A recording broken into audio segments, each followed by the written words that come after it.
pekerja kilang, bos di kilang, semua jawatan yang kita pegang mesti ada penasihat. Dan penasihat itu kena dicari di dalam majlis ilmu, di dalam rumah alim ulama, kena dampingi, kena tanya masalah yang kita hadapi untuk diselesai dengan Quran Sunnah.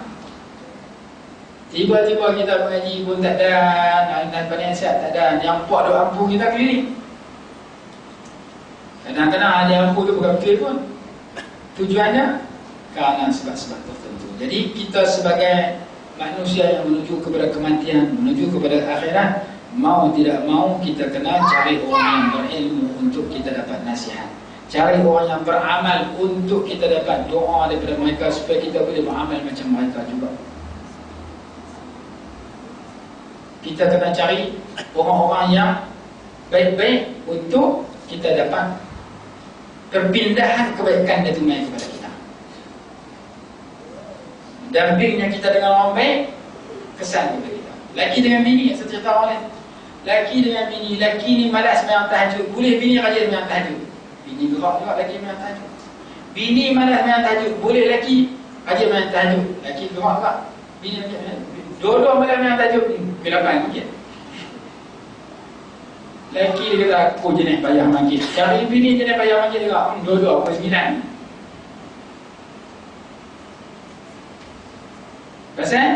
Pasal dua-dua minat kot tu. Ada minat makan, dua-dua minat makan banyak. Dua-dua minat menonton banyak. Dua-dua minat tidur banyak. Tak ada apa.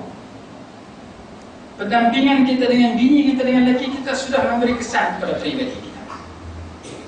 Maka lebih-lebih lagi kalau kita dampingi orang-orang yang punya rohani yang tinggi, zikir yang banyak, akhlak yang murni, kelaku dia mudah-mudahan pindah bagi kita, doa dia mudah-mudahan mengubah peribadi kita. Sebab tu kita kena cari orang-orang yang betul. Kita tengok para sahabat, dia bukan susah hati pasal duit sikit, bukan susah hati pasal gelaran tak ada, bukan susah hati pasal pangkat tak ada, susah hati pasal ibadat sikit. 3 orang sahabat kata, kita ni dosa banyak, ibadat sikit. Nabi SAW tak ada dosa ibadat lama-lama. Akhirnya saya nak buat lebih daripada Rasulullah. Rasulullah kata, jangan, ikut aku.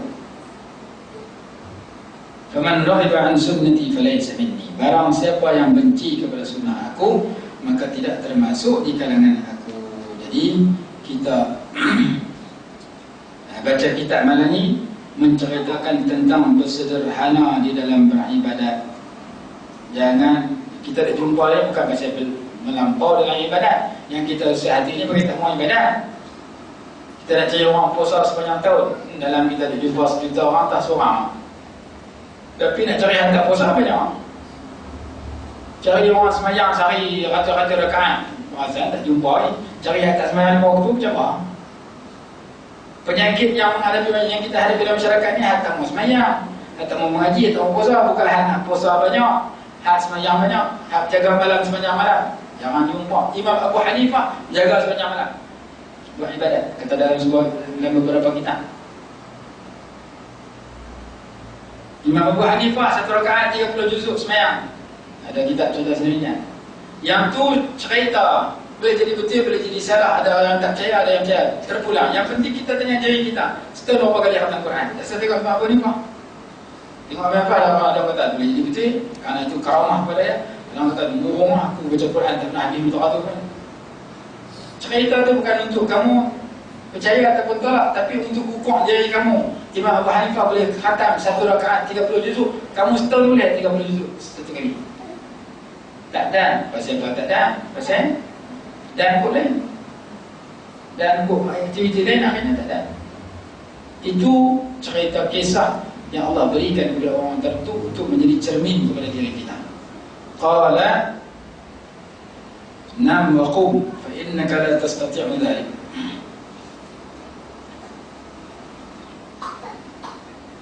Faman raghiba an sunnati falaysa minni. Barang siapa yang tak suka kepada sunnah aku, dia tidak termasuk di kalangan aku. Muttafaqun alaih.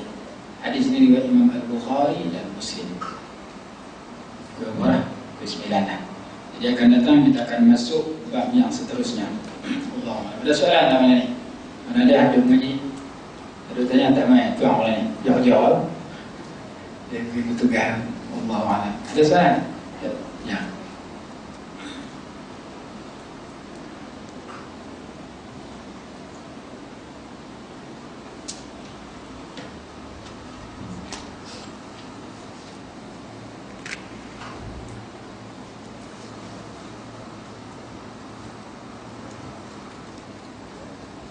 Bismillahirrahmanirrahim. Menuntut ilmu merupakan ibadat. Perkahwinan juga merupakan ibadat. Apa pendapat Ustaz untuk menangguhkan perkahwinan anak perempuan selama 4 tahun supaya menyambung pelajaran peringkat ijazah? Anak perempuan tamat diploma dan menuntut untuk dikahwinkan dengan pasangannya. Anak perempuan ingin sambung ijazah dan pasangannya berpendapatan RM1,200, masih di awal perniagaan. Apa pendapat Ustaz? Payah.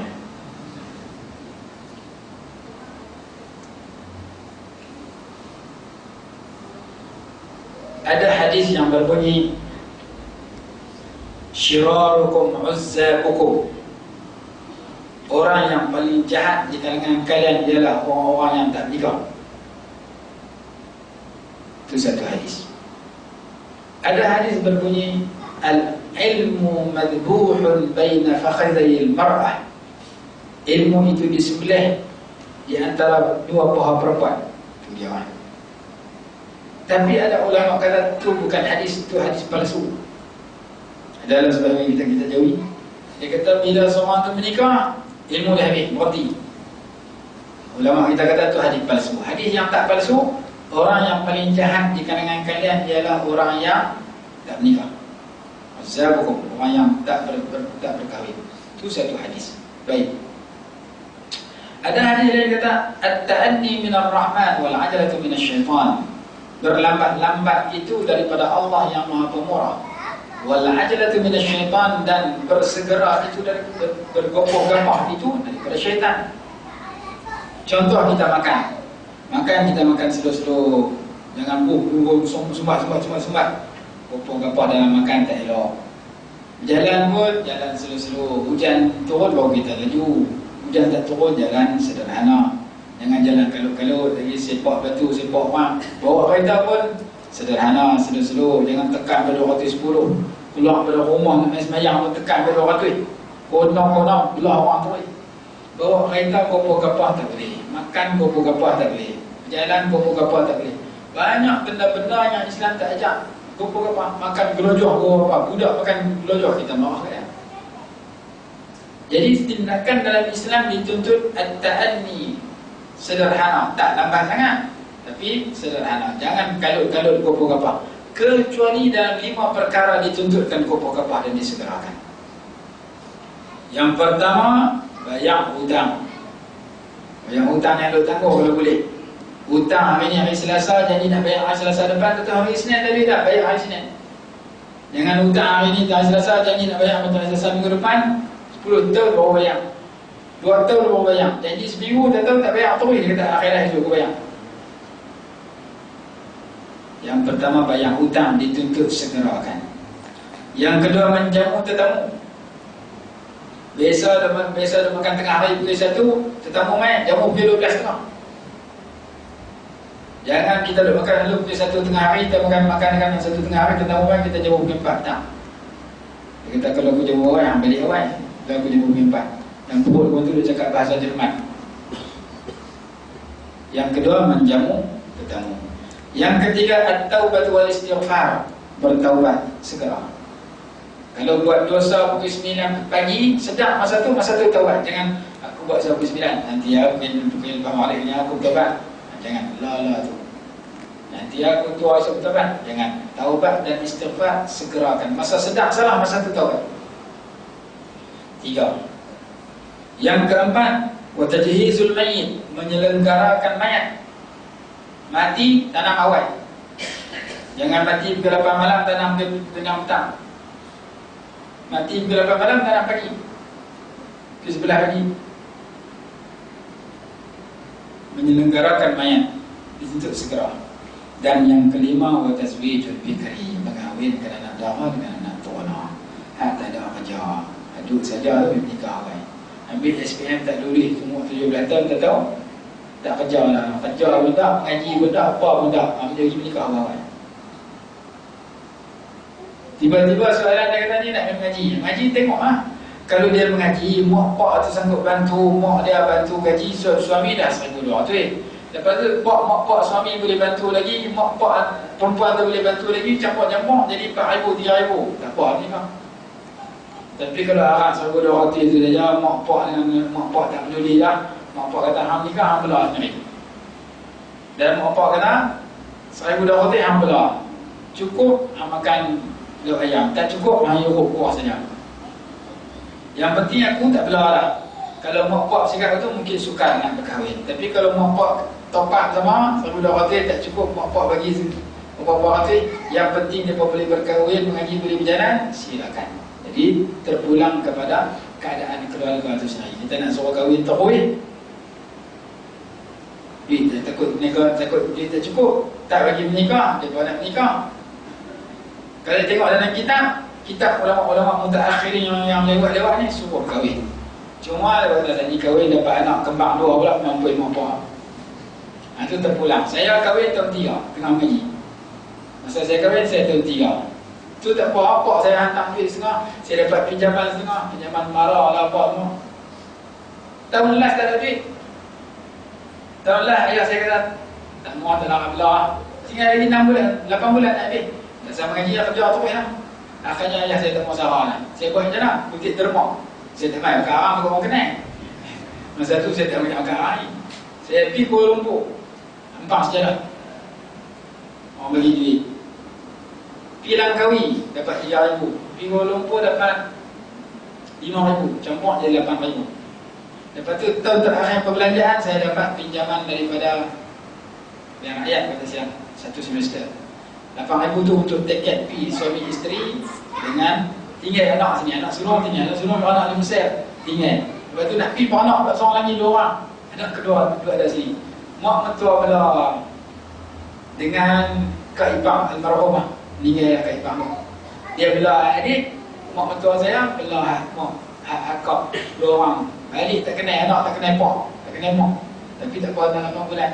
Jadi kalau kerjasama daripada mak pak belah lelaki belah perempuan, seeloknya bagi berkahwin sekarang.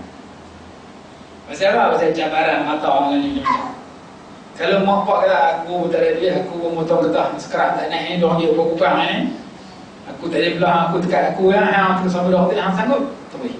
Jadi kita nak kena tengok kepada keuangan daripada kedua belah pihak. Kalau tak cukup, mak pak sanggup bantu, macam mana bantu ketika belajar. Bahkan kadang-kadang orang berkahwin ni Allah memudah, rezeki dah dapat beasiswa. Mak pak bantu apa kat awal lah, lepas tu dapat beasiswa teater, mak pak tak ada bantu, bahkan dia boleh bagi beasiswa tu sebahagian daripada mak pak.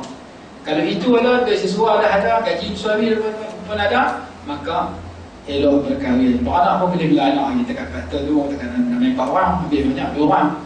Jadi kalaulah wang mencukupi, seeloknya mereka berkahwin. Kerana hadis Nabi SAW menyatakan sedemikian.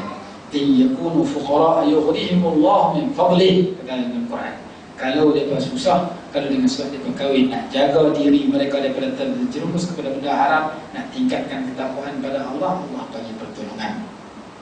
Salasun haqqun 'ala Allah an yu'innaha, 3 golongan yang sewajarnya Allah bagi pertolongan. Salah satunya orang yang berkahwin kerana nak jaga kehormatan kesucian dirinya. Dia berkahwin supaya jangan sampai dia buat benda haram. Kerana zaman lah ni cabaran begitu banyak. Jadi kalau letak pertimbangan tersebut, kalau keuangan boleh membantu daripada kedua belah pihak, kalau tak cukup, maka seeloknya mereka berkahwin. Itu lebih bagus, kahwin sambil mengaji, seperti mana yang dilakukan oleh sebahagian masyarakat.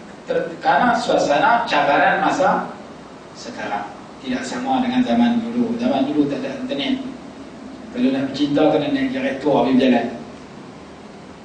Nak teronang dengan anak dara bercinta, jumpa tepi benang, pergi berjalan mana kaya naik kereta. Itu zaman dulu. Zaman lah naik gunung cerai boleh, naik gunung terbang pun boleh. Jadi zaman lah cabaran begitu banyak. Kalau mereka nak berkahwin dalam masa yang sama, kita boleh bantu sekupang doa. Kalau tak cukup dalam masa yang sama, biasanya orang pergi universiti dapat beasiswa. Dah dapat beasiswa, maka selesai masalah keuangan. Seeloknya diberikan kelonggaran untuk berkahwin, beramal dengan hadis Nabi SAW. 5 perkara yang patut disegerakan, iaitu salah satunya tazwijul bikri, mengahwinkan anak dara dengan anak terona ketika sampai masa. Wallahu a'lam. Bismillahirrahmanirrahim. Alhamdulillahirabbil alamin, wassalatu wassalamu ala sayyidina Muhammad wa ala alihi وبارك وسلم. اللهم انفعنا بما علمتنا وعلمنا ما ينفعنا وارزقنا علما ينفعنا برحمتك يا ارحم الراحمين. ربنا آتنا في الدنيا حسنة وفي الآخرة حسنة وقنا عذاب النار. صلى الله على سيدنا محمد وعلى آله وصحبه وسلم. الحمد لله رب العالمين.